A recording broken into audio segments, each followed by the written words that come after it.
깜빡할 수 없습니다.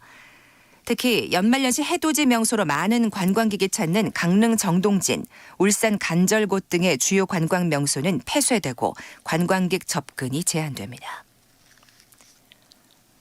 끝으로 날씨입니다. 오늘은 전국 대부분 지역이 맑겠지만 호남과 영남 서부 내륙 지역엔 오후까지 빗방울이 떨어지거나 눈이 조금 날리는 곳이 있겠습니다. 초미세먼지 농도는 수도권과 충청, 호남 지방과 대구, 제주 지역에서 나쁨 단계까지 높아지겠습니다. 내일도 중부지방과 전북, 대구 지역에서 초미세먼지 나쁨 단계가 예상됩니다. 서울지방 현재 기온 8도, 습도는 40%입니다. 아나운서 홍소연입니다. KBS.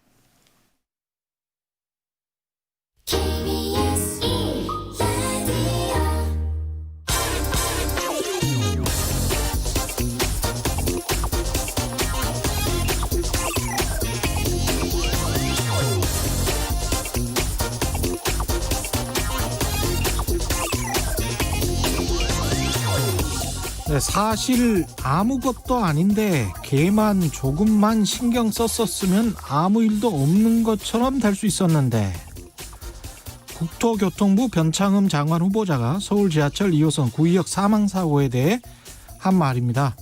서울주택도시공사 SH 사장 시절 건설안전사업본부 회의에서 한 말이라고 하죠. 본인은 실언이라고 하지만 저는 진심인 것 같습니다.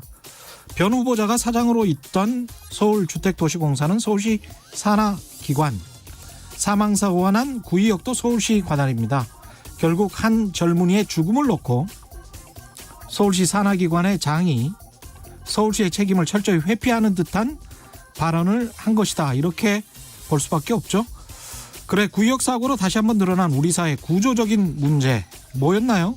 정부나 지방자치 행정조직이 자신들 책임을 공공기관에 다 떠넘겨버리고 공공기관은 다시 민간단체, 민간업체는 하도급에, 영역받은 하도급 업체는 저 말단 비정규직에게 거의 모든 위험하고 힘든 일에 책임을 돌려버리는, 그러고도 자금의 중대재해기업처벌법 체례에는 그렇게 인색한 저 높은 곳에 있는 사람들의 진심을 보여주는 발언이었다.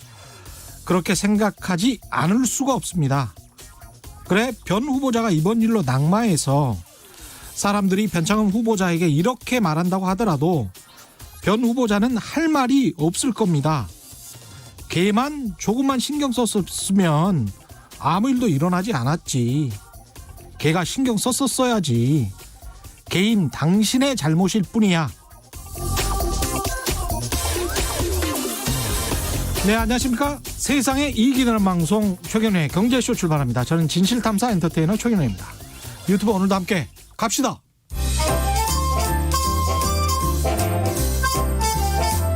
여러분, 선물을 가져왔습니다. 올 한 해 정말 고생 많으신 청취자 여러분들께 작은 기쁨을 드리고자 최경영의 경제쇼에서 깜짝 선물을 준비했어요. 다양하고 우수한 중소기업 제품이 소개된 같이 삽시다 홈페이지에 회원 가입하신 인증샷을 샵 9730으로 보내주시면 하루에 4분씩 선정해 쌀을 보내드리겠습니다. 짧은 문자 50원, 긴 문자 100원에 정보 이용료가 들어가는 건 알고 계시죠? 우수한 소상공인 제품이 많이 입점돼 있는 같이 삽시다도 응원하고 맛있는 쌀도 받아볼 수 있는 기회, 지금 바로 신청해보세요. 이 프로그램은 디지털 경제로의 대전환, 스마트 대한민국을 만들어가는 중소벤처기업부가 함께합니다. 네, 최경영의 경제쇼에서 12월 한 달 동안 소상공인 여러분들을 응원하는 특집, 같이 삽시다 홈페이지에 로그인한 본인의 인증샷 그리고 홈페이지에 대한 평가, 주소, 연락처와 함께 샵 9730으로 짧은 문자 50원, 긴 문자 100원이 드는 샵 9730으로 문자 보내주시면 4분 추첨해서 선물 드립니다. 쌀 10kg입니다. 12월 얼마 남지 않았습니다. 빨리 신청해 주시기 바랍니다. 오늘은 김학균 신영증권 리서치센터장 오셨습니다. 질문도 많으실 것 같고요. 올 한 해 또 정리도 해야 되고 내년도 전망도 해야 되는데 여러 가지 이야기를 좀 들어보도록 하겠습니다. 안녕하십니까? 네, 안녕하십니까? 예. 경향신문에 칼럼도 쓰셨던데 그 내년 주식시장 전망과 관련해서 예. 그러면 써봤습니다. 그것도 잘 읽었습니다. 예. 뭐 내년에는 올해보다는 특히 이제 예. 코로나 백신이 좀 그래도 글로벌하게 상용화될 가능성이 커지니까 예. 경제 지표나 기업 실적은 올해보다 많이 늘어날 것 같습니다. 근데 이제 주식이라고 하는 거는 경기가 좋아질 거를 미리 반영하는 측면도 있어서 예. 제 생각에는 뭐 내년에 뭐 경제 지표가 좋아지더라도 올해 주가가 급등하면서 내년에 좋아질 거다라는 기대는 이미 주식시장에 녹아 있는 것 같거든요. 선반영됐다. 예, 우리나라 기업 이익만 놓고 보면요. 올해 코스피 상장사들이 한 90조 원 정도 벌 것 같습니다. 예. 그럼 내년도에 이제 추정치는 한 125조 원, 한 30% 이상 뭐 이익이 늘 것 같아요. 예. 근데 우리나라 기업들이 돈을 가장 많이 벌었을 때가 2017년이 153조 원입니다. 예. 그럼 내년이 123조 원이면은 돈을 가장 많이 벌었을 때보다 한 뭐 20% 가까이 이익은 낮은데 그때 주가의 고점은 2,600인데 지금은 그때보다 더 높아졌으니까 2,733이네요 오늘. 네, 뭐 예. 지금 시장이 뭐 대단한 버블이다라고 말하기는 어렵지만 싸진 않은 것 같은데 근데 이제 중요한 거는 주식이 싸진 않은데 세상에 온갖 자산이 다 비싸졌습니다. 그렇죠. 제가 12월 들어서 특히 지난주에 좀 인상 깊게 본 거는 스페인과 포르투갈이 한 6, 7년 전까지 재정 위기를 겪었던 나라거든요. 이른바 피그. 그렇습니다. 예. 피그의 구성 국가였는데 예. 이제 나라가 재정이 안 좋으면 그 나라 정부가 돈을 빌릴 때 높은 이자를 줘야 돈을 빌릴 수가 있죠. 예. 그래서 이제 굉장히 이제 금리가 높은 나라였는데 예. 뭐 지난주에 포르투갈 그리고 스페인의 10년 만기 국채 수익률의 이 금리가 마이너스가 됐습니다. 예. 그러니까 그렇게 재정 부실 국가 지금 부채가 큰 나라들이 돈을 빌릴 때 돈 한 푼도 이자 안 내고 오히려 정부가 웃돈을 받고 빌려주는 거거든요. 예. 그러니까 지금 이제 실물 경제에 대한 자신이 없고 정부 부채가 굉장히 이제 많아지다 보니까 중앙은행들이 자꾸 돈을 풀면서 금리가 제로 금리도 모자라서 마이너스 금리까지 가니 그 채권이라고 하는 거는 얼마나 버블이겠습니까? 예. 내가 재정이 안 좋은 스페인 그 국채를 사는데 10년 동안 이자를 받는 게 아니라 오히려 내가 마이너스. 웃돈을 주고 사는 거니 그러니까 말도 안 되는 버블이 만들어지고 있는데 저는 채권이 가장 버블이라고 봅니다. 그 나라보다는 사실 우리나라의 재정이 훨씬 좋잖아요. 스페인이나 포르투갈보다는. 훨씬 좋죠. 훨씬 그쵸. 좋죠. 그런데 이제 우리나라는 마이너스 금리는 아닙니다만은 그러니까 그렇죠. 뭐 한국이 사실 뭐 신용도도 훨씬 높고 한데 예. 이제 그런 나라 이자율이 마이너스라는 거는 그 나라 국채가 말도 안 되는 버블이라는 거고 예. 정도의 차이는 있습니다만은 중앙은행이 계속 금리를 낮추다 보니까 그래서 우리가 통상적인 기준으로 보면은 주식이 싸진 않은데 근데 그리스나 포르투갈이나 스페인 스페인을 금리가 보면. 마이너스인데 뭐 주식이 3천 가지 말라는 법도 없는 거거든요. 그렇죠. 그래서 지금은 계속 예. 버블이 만들어지고 있어서 어. 내년도 경제나 자산 시장을 바라보는데도 저는 뭐 경기 회복이나 이런 건 아닌 것 같아요. 올해 경기가 이렇게 안 좋았는데 주식이 많이 올랐거든요. 예. 그러면 이게 뭐 경기윤이라고 말하기는 조금 힘든 겁니다. 또 길게 보면 지난 10년 동안 자산 시장 참여한 사람들이 굉장히 좋았는데 예. 뭐 주식도 그렇고 부동산도 좋았잖아요. 근데 이런 자산에 대한 조금 조심스러운 시각으로 보면 주식이나 아니면 부동산이나 기본적으로 경제 성장을 반영하는 겁니다. 예. 사람들 소득이 늘고 소비도 늘고 그래야 기본적으로 자산 가격이 올라가는데 지난 10년은 어떻게 보면 대정책인데 자산 가격만 올랐거든요. 그래서 실물 경제와 주식시장에 전혀 무관하다 뭐 이런 말씀 드리는 건 아니지만 지금 자산 가격을 결정짓는 중요한 요인은 이제 중앙은행의 정책이고 금리가 아닌가 이런 말씀을 좀 드리고 싶고요. 예. 그렇게 본다 그러면 중앙은행이 맘대로 금리를 낮추고 또 막 돈을 풀 수 있었던 거는 인플레이션이 생기지 않았기 때문입니다. 그렇죠. 물가가 잘 안 올라가요. 예. 예. 뭐 그 경제적으로 보면 경제적으로 존재하는 거는 돈, 화폐와 물건만 존재하는 겁니다. 예. 사람도 경제적으로 물건입니다. 임금도 어떻게 보면 물가를 결정하는 요인이고요. 예. 근데 물가가 잘 안 올라가니까 돈을 많이 풀게 되면 상대적으로 돈의 가치가 떨어지고 물건의 상대적 가치가 높아져야 되는데 이게 인플레이션이 안 생기다 보니까 중앙은행이 맘대로 돈을 푸는 일이 발생하고 있고 예. 그 과정에서 자산 가격은 굉장히 이제 올라가는 이제 어떻게 보면 자산 시장 쪽에서는 인플레가 나타나고 있거든요. 그래서 저는 내년도에는 중앙은행의 정책이 중요할 것 같고요. 중앙은행이 돈을 맘대로 못 푸는 거는 실물 경제에 인플레이션이 생기게 되면은 중앙은행은 운신의 폭이 좁아지거든요. 예. 그렇기 때문에 내년에는 인플레이션이 생기느냐 안 생기느냐 굉장히 중요할 것 같고 투자하는 입장에서는 진짜 인플레가 생길 거냐 이런 부분들을 가장 눈여겨 보셔야 될 것 같은데요. 예. 우리가 지난 한 10여 년 정도를 보면요. 2008년 금융위기 이후로 뭐 증시가 안 좋았던 게 한 4번 정도 있었습니다. 2011년 이때 인플레이션이 있었고요. 예. 또 2015년에는 중국 경제가 어려워가지고 이제 경제가 조금 어려웠고 그때 뭐 미국 시장은 조정 안 받았지만 중국이나 한국은 조정을 받았고 이건 뭐 실물 경제 요인이고 2018년도 인플레이션이었습니다.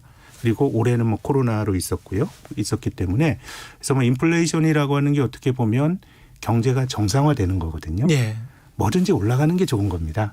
너무 속도가 빨리 올라가면 문제지만 인플레이션이 생기면 월급도 올라가고 또 인플레이션이라는 것 자체가 물가가 올라가기 위해서는 사람들이 좀 씀씀이가 있어야 물가가 올라가는 겁니다. 예. 물건 가격이 1,000원 되고 1,100원 되고 되는 게 인플레이션인데 1,000원 됐다가 1,100원 돼도 그 높은 가격의 물건을 샀을 수 있는 구매력이 존재해야 올라가는 거니까 네. 물가가 올라가는 인플레이션은 실물 경제의 정상화라는 관점에서 보면 굉장히 자연스러운 현상인데 투자하는 관점에서는 오히려 정반대의 모습이 좀 나올 수도 있다라고 봅니다. 이 돈을 이렇게 계속 풀고 금리가 이렇게 낮은 상황, 유럽이나 미국 같은 경우는 거의 이제 마이너스 금리라고 볼 수 있는데 이런 상황이면 한도 끝도 없이 네. 자산 가격이 계속 올라갑니까?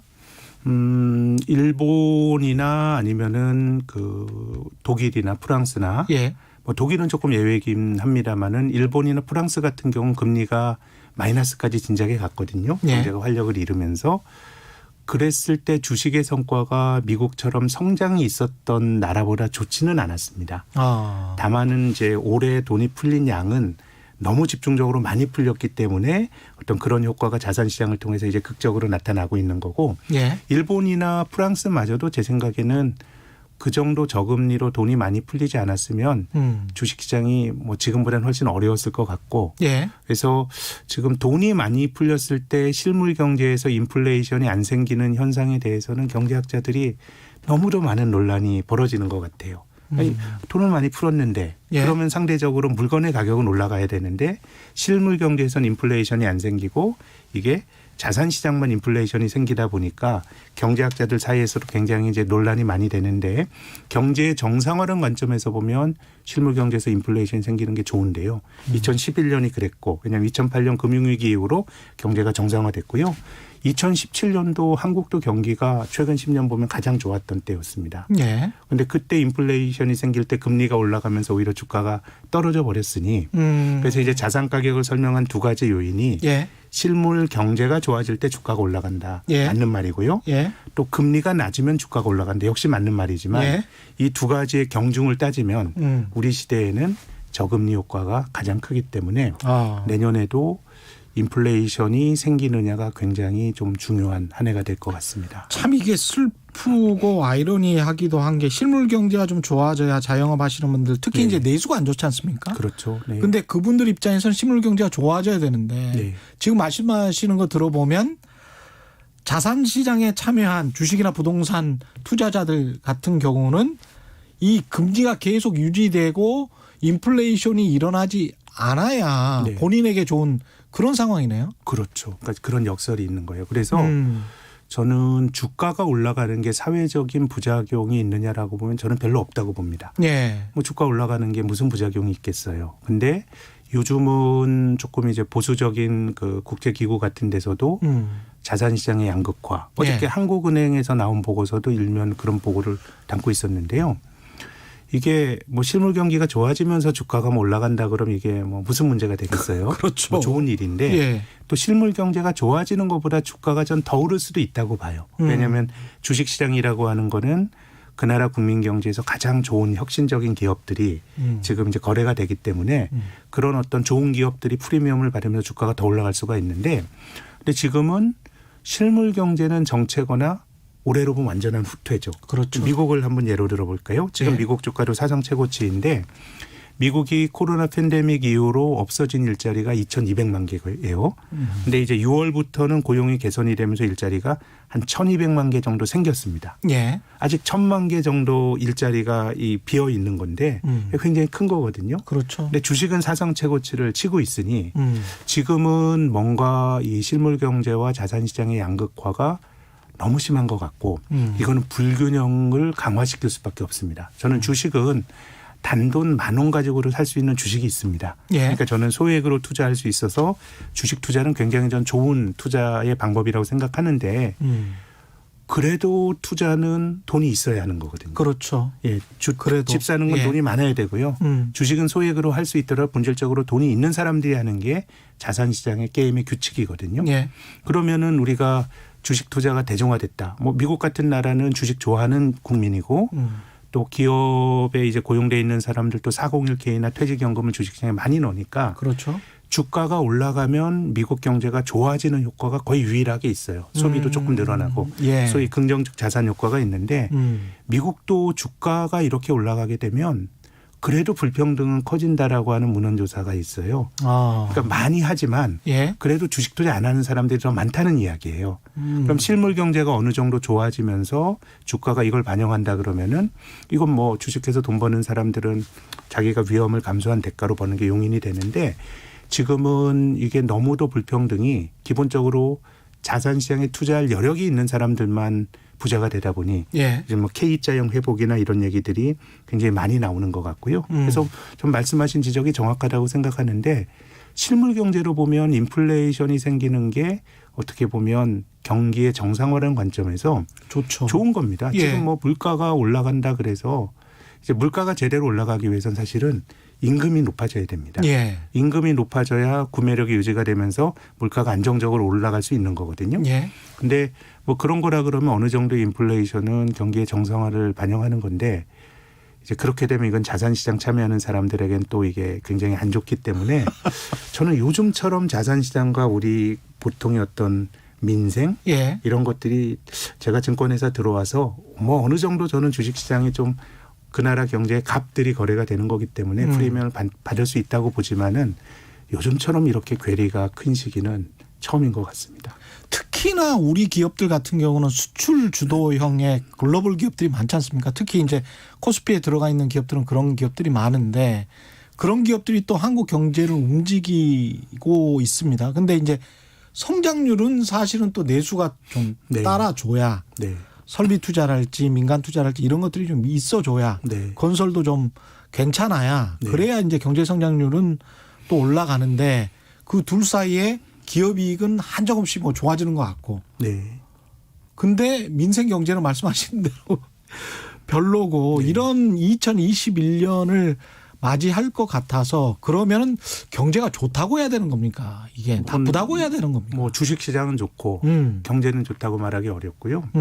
근데 지금과 비슷한 일이 저는 1920년대와 약간 기시감을 느낍니다. 아. 그때가 뭐 우리는 이제 일본의 식민지였지만은 예. 미국은 재즈 시대라 그래서 1900년대요? 1920년대 20년대 기술의 예. 진보가 있었습니다. 예. 전기가 대중화되고 또 자동차가 보급이 됐었죠. 포드 자동차 같은 돈을 굉장히 많이 벌고요. 예. 그 과정에서 기술 낙관주의가 있었고요. 지금 우리가 뭐 테슬라라든가 구글이라든가 이런 기업들을 보면서 느끼는 게 결국은 기술 낙관주의인데요. 그렇죠. 그때도 비슷한 어떤 상황이었고 그리고 그 당시에도 뭐 미국의 플로리다 집값 같은 경우 뭐 말도 안 되게 올랐다고 하더라고요. 예. 그래서 결국은 이제 20년대가 뭐 재즈 시대라고 하는 굉장히 미국이 흥청망청했던 시대였지만 자본주의 만들어지고 가장 불평등이 커졌던 시기였습니다. 그리고 난 다음에 우리가 29년에 대공황이 나온 것이죠. 그래서 이것이 보면 조금 뭐 저는 이제 주식이라고 하는 게 우리가 살기 힘들수록 소액이라도 저는 주식 투자하고 살아야 된다고 보는 쪽입니다. 예. 뭐 삼성전자 주식 한 주라도 가지면 예. 내가 뭐 그렇게 대주주는 아니지만은 그 성과를 나눌 수 있으니까 저는 좋다고 생각을 하는데 예. 지금은 뭔가 이제 이런 양극화에 대한 반작용 이런 것들이 이미 나오고 있는 게 사실 우리가 금융시장이라고 하는 거는 돈을 버는 게 목적인 어떻게 보면 뭐 이 그렇죠. 금융가 같은 사람들은 예. 뭐 저처럼 뭐 이렇게 생긴 사람이라기보다는 아주 뭐 멋진 뭐 이런 비즈니스맨들인데. 아니, 무슨 말씀하십니까? 네. 근데 지금 금융시장에서 ESG 뭐 이런 이야기들이 뭐 나오고 있고 또 이제 미국에서 이제 비즈니스 라운드 테이블이라고 미국에서 제일 큰 기업 200대 이제 기업들의 CEO들이 모여가지고 이게 작년 우리로 말이죠. 치면 정경련이에요. 정경련이죠. 예. 예, 여기서 야 이제 기업의 목적이 주주가치 극대화가 아니다. 뭐 이런 얘기도 하고 있거든요. 맞아요. 그렇더라고요. 예, 이게 사실 우리 입장에서는 주주가치라고 하는 게 사실 중요하기도 하고 하지만은 예. 어떻게 보면은 이제 이해관계자, 기업을 둘러싼 다양한 이해관계자들의 이익이 중요하다라고 하는 게 전 한편으로 보면 뭐 이런 일련의 실험들이 잘 될지 안 될지 모르겠지만 예. 전 이게 나름의 자본주의의 또 역동성을 보고 있다고 봐요.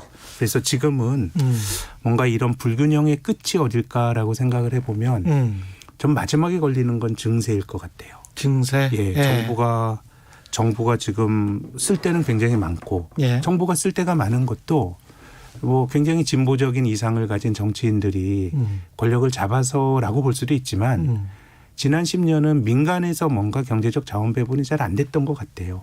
돈은 많이 풀었는데 그게 실물 경제로 안 가고 예. 그것의 경제적 표현은 실물 경제에서는 인플레이션이 안 생기고 자산시장 쪽으로는 계속 가니까 예. 뭐 정부가 많은 걸 하는 거 아닙니까? 그래서 저는 뭐 한국에서 정부가 하는 그린 뉴딜도 야 이게 조금 고민이 깊지 않았구나라는 비판도 많이 받았지만 뭐 그건 시장에 맡겨놨더니 실물 경제로는 돈이 안 가니 이걸 정부가 자꾸 경제적 의제를 만드는 것들을 하는 거거든요. 예. 그럼 이제 정부가 많은 행동을 해야 된다 그러면은 정부 지출은 늘어날 거고 그럼 국가 부채도 늘어날 거고 예.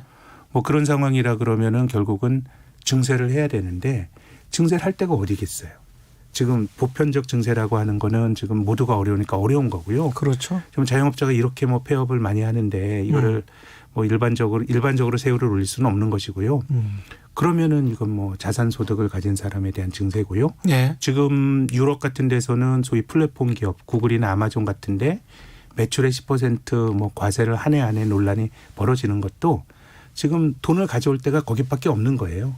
그렇게 보면 이제 비즈니스 라운드 테이블이나 이런 걸 통해서 뭔가 좀 나름의 전 자본주의의 성찰이라고 보는데 이게 얼마나 실천이 될지 모르겠습니다. 예. 예, 시장에 있다 보면 우리가 아담 스미스 얘기를 많이 합니다. 예. 특히 이제 시장에 의한 자원 배분의 원칙을 강조하는 좀 이제 보수적인 분들은 야, 시장이란 건 이기적인 사람들이 모여서 게임하는 거야. 뭐 푸주간 주인이나 빵집 주인이 자비심이 있어서가 아니라 이기심을 가지고 경쟁을 하는 게 사회적으로 전체적으로 효율이 높아진다라는 게 아담 스미스의 국보론에서 저는 가장 많이 거론이 되는 그런 대목이라고 생각하는데 그렇죠. 예. 근데 아담 스미스가 국보로만 쓴 게 아니거든요. 도덕 감정론이라는 책도 썼습니다. 맞습니다. 사람이 꼭 경제적 동물은 또 아니다라는 이야기인데 그래서 제가 시장에 있으면서 외국에 있는 유수의 정말 자본주의를 옹호하는 그 기성 언론들을 보더라도 한 10년 계속해서 제가 증권회사 와서는 이제 국보론의 논리가 세상을 설명하다가 요즘은 실제로 아담 스미스가 다른 말도 했어라고 예. 하는 거론들도 굉장히 많으니까요. 그렇죠. 이게 모르겠어요. 이게 뭐 한 해 전망 드리면서 너무 이렇게 돌아온 것 같습니다만은 예. 이게 계속 이런 식으로 지속 가능한가라고 생각을 해보면 어떻게 이게 지속 가능할까라는 생각은 저는 듭니다. 지금 현재 가격 자체는 아까 말씀하시는 거 들어보면 버블이라고 단정하기는 힘들지만 약간 높은 것 같다. 비싸죠. 이 정도의 예. 뉘앙스십니까? 뭐 한국 예. 주식이 뭐 버블이라고 하는 게 예. 기업 이익과 주가와의 그 비교이고요. 이것을 이제 뭐 PER이라고 보통 말하지 않습니까? 그걸로 보면 지금 사상 최고치입니다. 비싸다. 비싼 거는 맞다. 예, 비싼 거는 맞는데 예. 뭐 한국 주식이 그래도 다른 나라랑 비교해 보면 상대적으로 싸고 아까 말씀드린 스페인이나 예. 뭐 이런 포르투갈의 국채 버블과 생각하면은 이게 또 이해가 안 되는 바도 아니기 때문에 그래서 이 버블의 원천이 저는 금리라고 봅니다. 예. 근데 금리도 미국에 따라서 올릴 것이고 버블이라는 것도 뭐 우리가 덜 평가받았든 덜 버블이 생겼든 많이 버블이 생겼든 간에 전 세계 시장이 버블인 것 같아 해서 떨어지면 네. 우리도 비껴갈 수는 없는 거 아니에요. 제 생각에는 그게 뭐 한국 시장에 내재돼 있는 그러니까 우리 주가는 2010년 이후로 장기 횡보하다가 예. 2017년만 좋았고 사실 뭐 길게 보면 옳은 게 없는데요. 예. 지금 뭐 미국을 비롯한 많은 나라의 주식은 또 굉장히 많이 올라서 그래서 뭐 다른 나라 문제가 아니고 미국 증시가 조정을 받는 게 가장 큰 리스크라고 봅니다. 네, 우리나라가 외국인 투자가들에게 주식시장을 개방한 게 1992년인데요. 예. 미국 시장이 좋았을 때 한국 시장이 어려웠던 경우는 너무 많습니다. 뭐 최근 몇 년이 그랬잖아요. 그랬죠. 그러니까 뭐 한국 주식 투자 안 하시고 참다 못한 개인 투자가 분들이 이제 뭐 해외 주식을 미국 주식을 하셨던 거고요. 예. 우리나라가 98년에 외환위기를 맞았지만 미국 증시는 강세장이었습니다. 그러니까 미국이 좋을 때 한국이 안 좋았던 사례는 많은데 미국이 안 좋았을 때 한국이 좋았던 사례는 딱 한 번밖에 없습니다. 그때가 2001년 4분기와 2002년 1분기인데요. 예. 그때가 한국과 미국 증시 뭐 독립, 뭐 디커플링, 탈종조 이런 얘기들이 나왔는데 그때 한국이 좋을 수 있었던 거는 우리가 외환위기 직후에 외환위기에서 빨리 나오기 위해서 당시 이제 정권에서 내수 부양책을 만들면서 내수 버블이 만들어졌죠. 카드 버블 같은 겁니다. 예. 미국이 굉장히 성장률이 낮을 때 한국이 2002년 1분기에 한 7% 성장하고 그러니까 말도 안 되는 버블이 들어갔을 때 미국이 안 좋을 때 한국이 좋았고요. 그거 제외하면은 미국이 안 좋으면 그 여파가 한국으로 넘어왔고 2008년 글로벌 금융위기가 대표적인 사례입니다.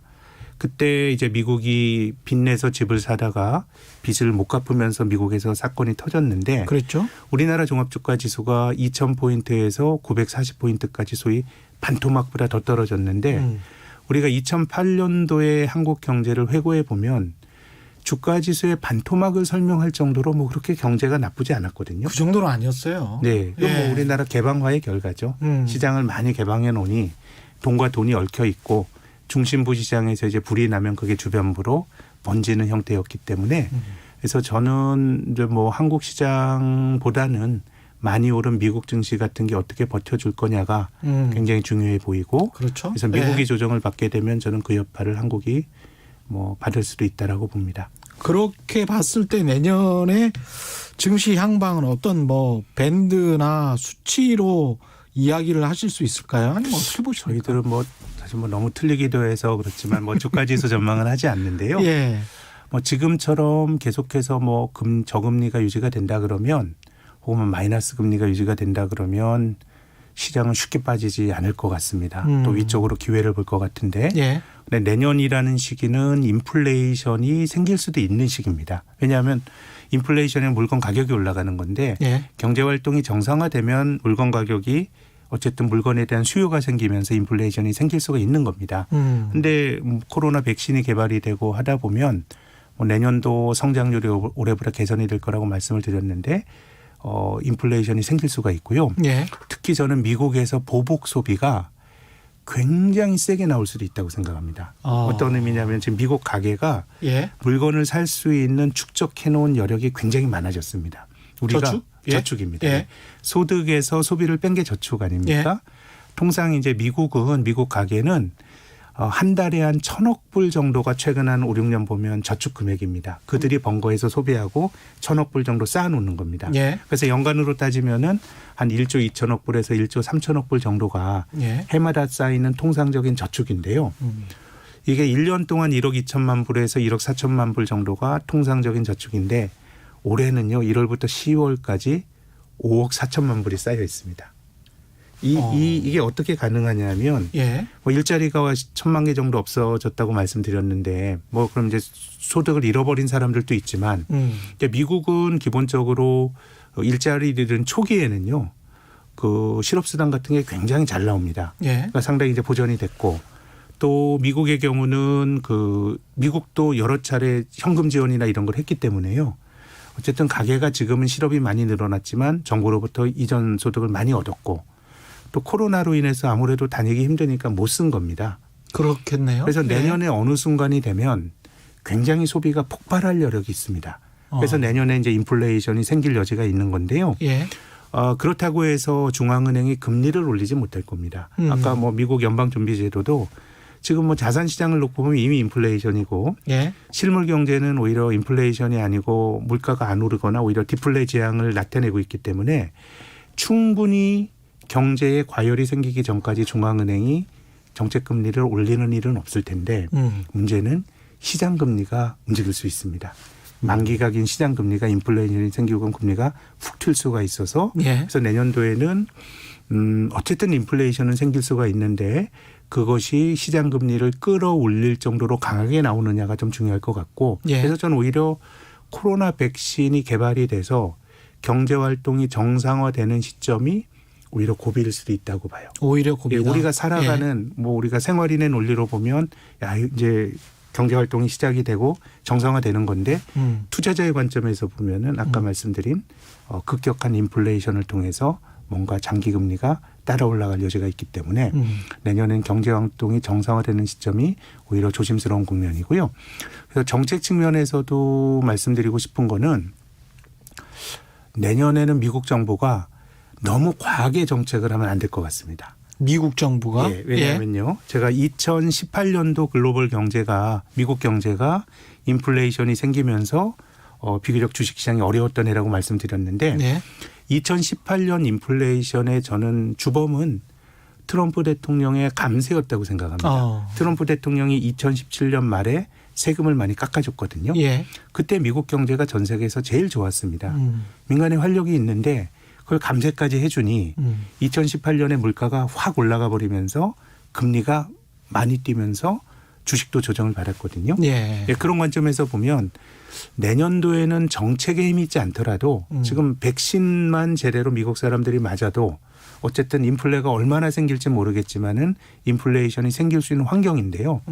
근데 지금 이제 민주당 바이든 정권이 민주당은 기본적으로 정보가 많은 거를 해야 된다고 생각하는 정권이고 이번에 그 선거 캠페인 과정에서도 정부 지출에 대한 플랜이 너무너무 하고 싶은 게 많습니다. 그렇죠. 예, 그래서 만약에 내년도에 과도한 경기 부양책이 만들어지게 되면 2017년에 트럼프의 감세와 2018년에 인플레이션은 정치적으로 보면 우파가 만든 인플레이션이고 이제 그 민주당이 돈을 너무 많이 쓰게 되면 리버럴이나 좌파가 만든 인플레이션이 만들어질 수 있다고 봅니다. 그래서 저는 미국 시장에서 이 보도나 이런 걸 보면 상원을 이번에 이제 미국 선거에서 지금까지 보면 이제 민주당이 가져올 거라는 기대가 있었지만 예. 여전히 공화당이 이제 다수 의석을 가지고 있고 조지아주요? 예. 1월 달에 조지아주 2석이 있죠. 예. 이제 결선 투표에서 민주당이 다 이기게 되면은 이게 이제 상원의 지배권도 민주당이 가져오게 되는데 그렇게 되죠.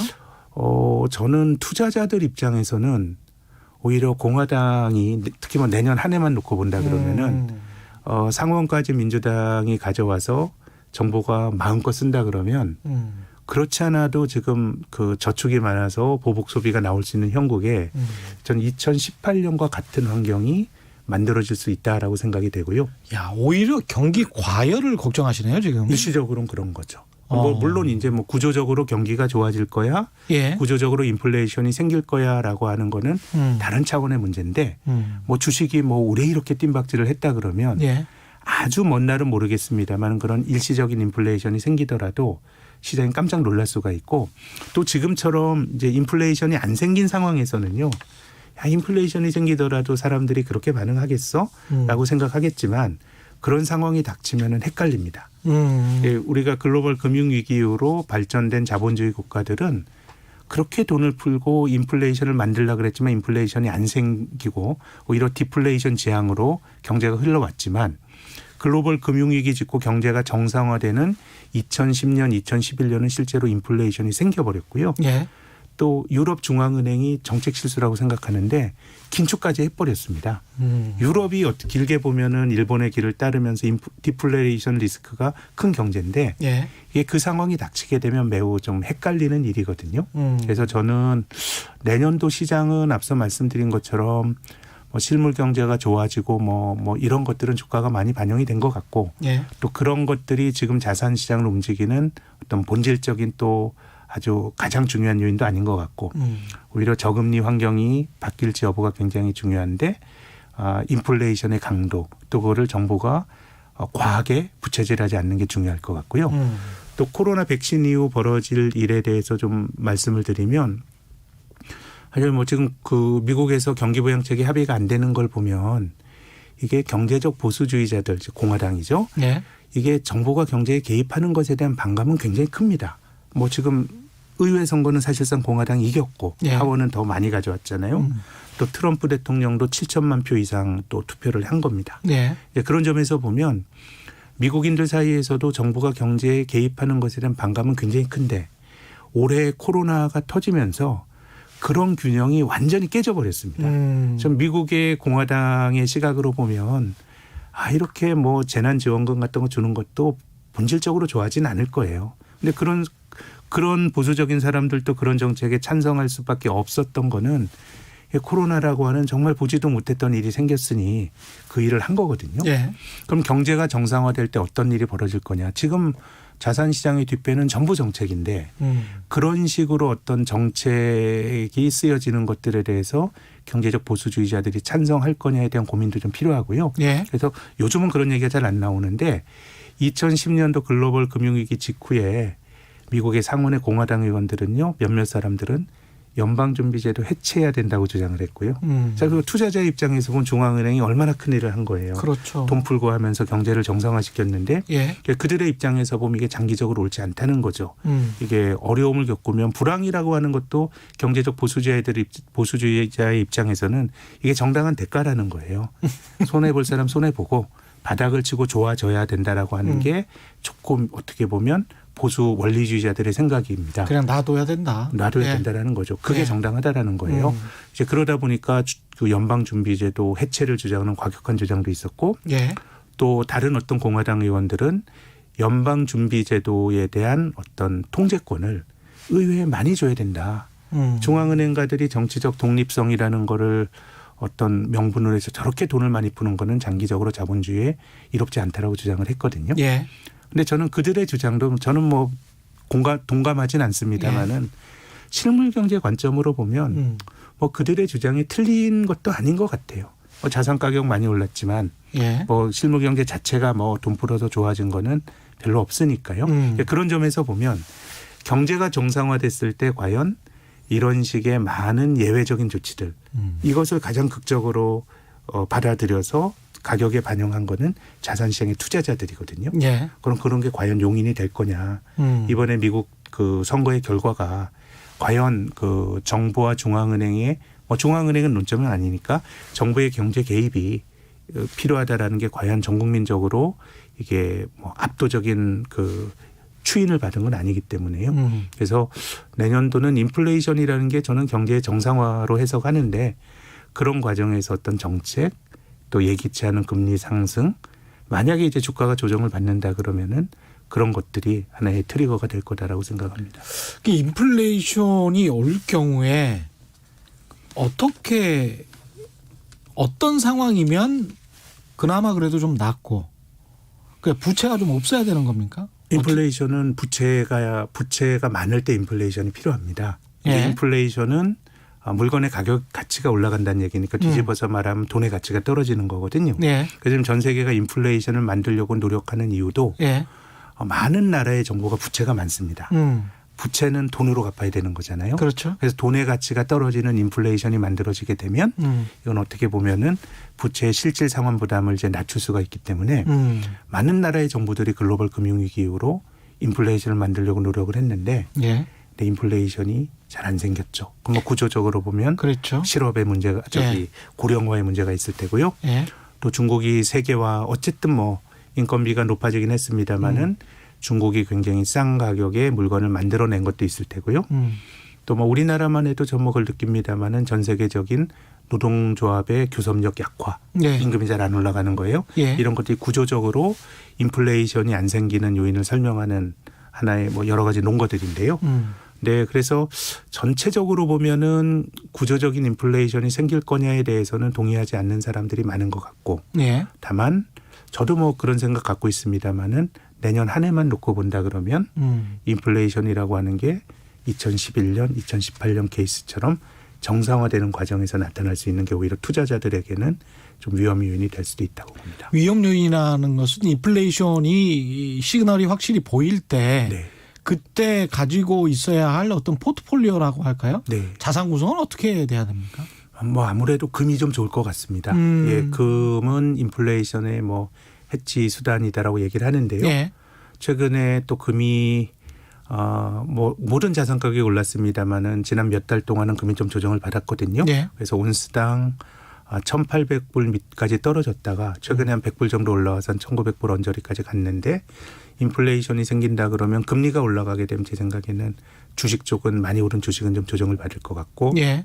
금은 또 최근에 조정까지 받았기 때문에 아까 말씀드렸던 2011년, 2018년에 주식시장이 어려울 때 금은 좋았습니다. 주가가 네. 떨어질 때도. 그래서 내년도는 어쨌든 뭐 경기 회복이나 이런 것도 중요한데 이제 그게 투자하는 입장에선 또 다른 칼날이 아까 말씀드린 여러 가지 요인으로 돌아올 수도 있기 때문에 좀 금이 제가 보는 관점에서는 인플레이션 때 어떤 특정 주식군들 이런 주식군들은 괜찮다라는 것도 가끔 나오잖아요. 뭐 실물을 보유한 주식들이 좋다라는 얘기들은 있어요. 인플레이션이 이제 자산 가격이 올라가는 거기 때문에 전통적으로 실물 자산을 많이 가진 자산주가 좋다라는 주장이 그럴듯하긴 한데 상품가를 소비자에게 전가할 수 있는 뭐 그런 기업들도 기업들. 있고 완전히 독과점적인 기업들. 예. 근데 아까 말씀드린 것처럼 그런 이제 기업의 내재 가치가 좋아지는 측면도 있지만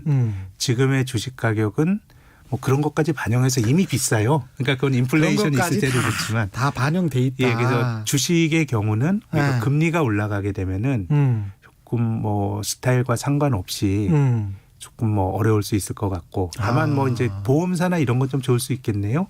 보험사들은 손님들에게 고객들에게 돈을 받아서 운용을 하는 건데 예. 금리가 떨어지게 되면은 아무래도 좀 힘들어지니까 그래서 뭐 금 아니면 뭐 보험사 주식 뭐 이런 은행은 것들이. 어떻습니까? 경제가 위기가 오지 않는 상황에서 금리가 보통 올라가면 예대 마진을 추구할 수 있는 은행도 괜찮지 예, 않습니까? 은행도 개념적으로 보면 좋은데 예. 앞서 말씀드린 것처럼 은행이라고 하는 거는 좀 규제를 많이 받는 산업입니다. 예. 또 은행이 규제를 받는 건 어느 정도 정당한데요. 우리가 이제 제조업과 은행을 비롯한 금융회사를 이제 염두에 두면요. 예. 보통 우리가 사업을 하는데 미치는 사업 미천을 재무적으로는 자기 자본 이렇게 얘기를 하거든요. 그렇죠. 자본금 이렇게 얘기하는데 제조업은 그 사업 미천 자본금을 자기 돈 갖고 하는 겁니다. 그러니까 사업 그렇죠. 미천은 내 돈 갖고 하느냐 빌려서 하느냐거든요. 예.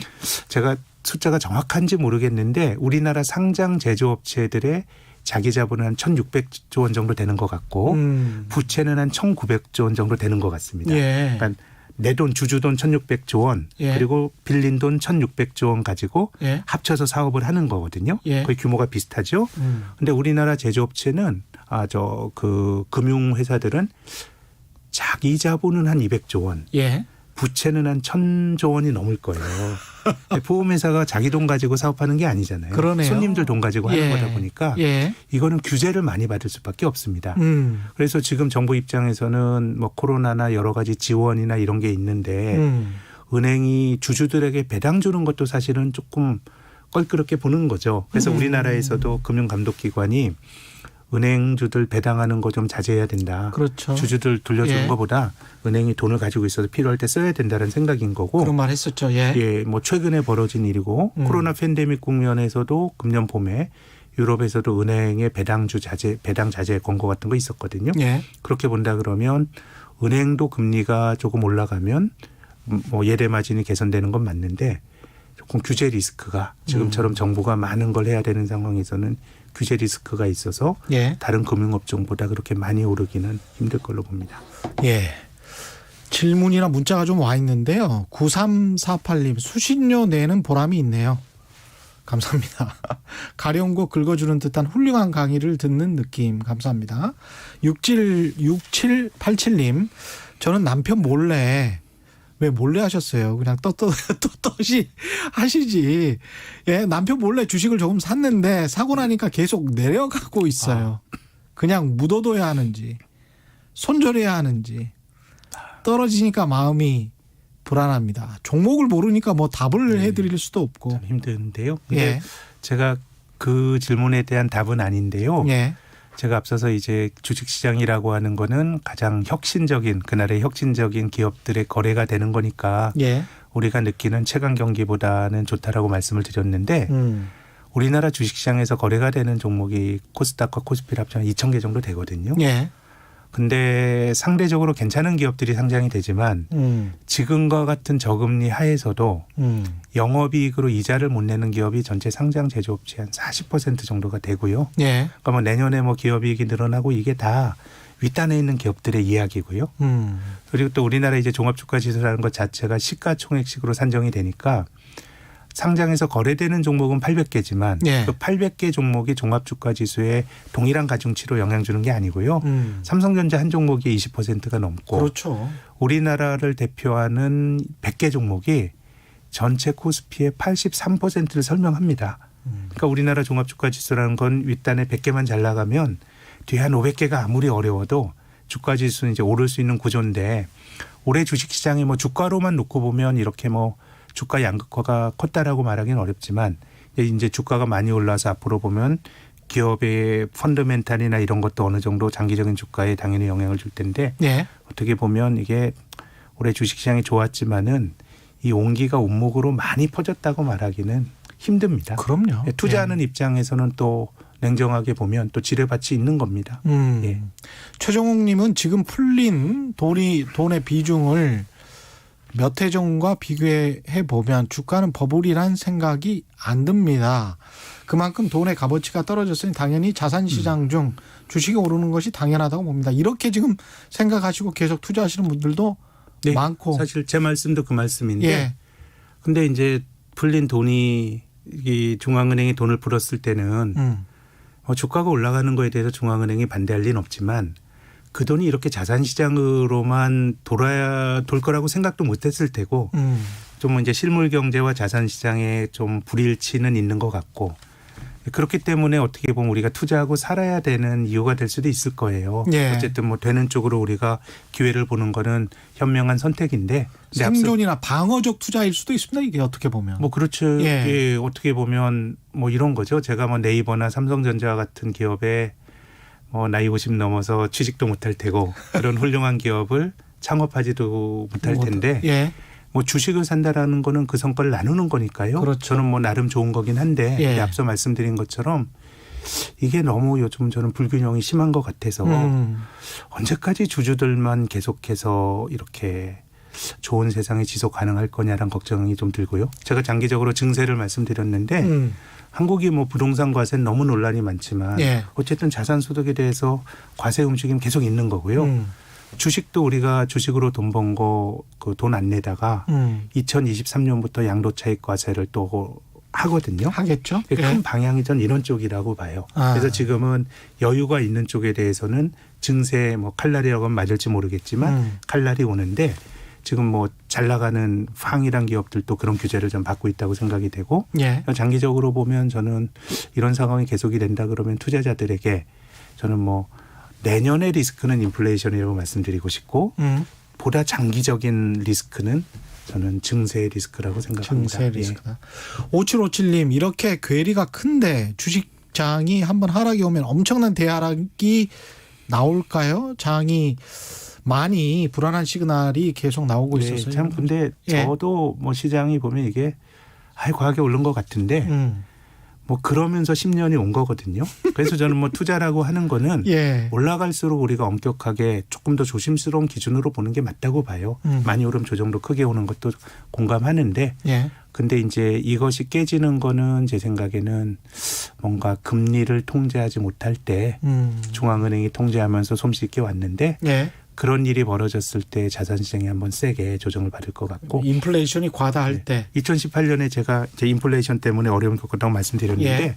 2019년 되니까 미국의 연방준비제도가 보험용 금리 인하라고 하는 제 입장엔 말도 안 되는 예. 뭐 그런 걸 통해서 또 무마를 했던 거거든요. 예. 그래서 이제 그런 것들이 좀 약해졌을 때 정책 관계자들의 생각이 중요한 것 같습니다. 예. 증세라는 것도 이제 이렇게 가기 어렵다는 또 판단의 결과가 증세로 나타날 거라고 보는 거.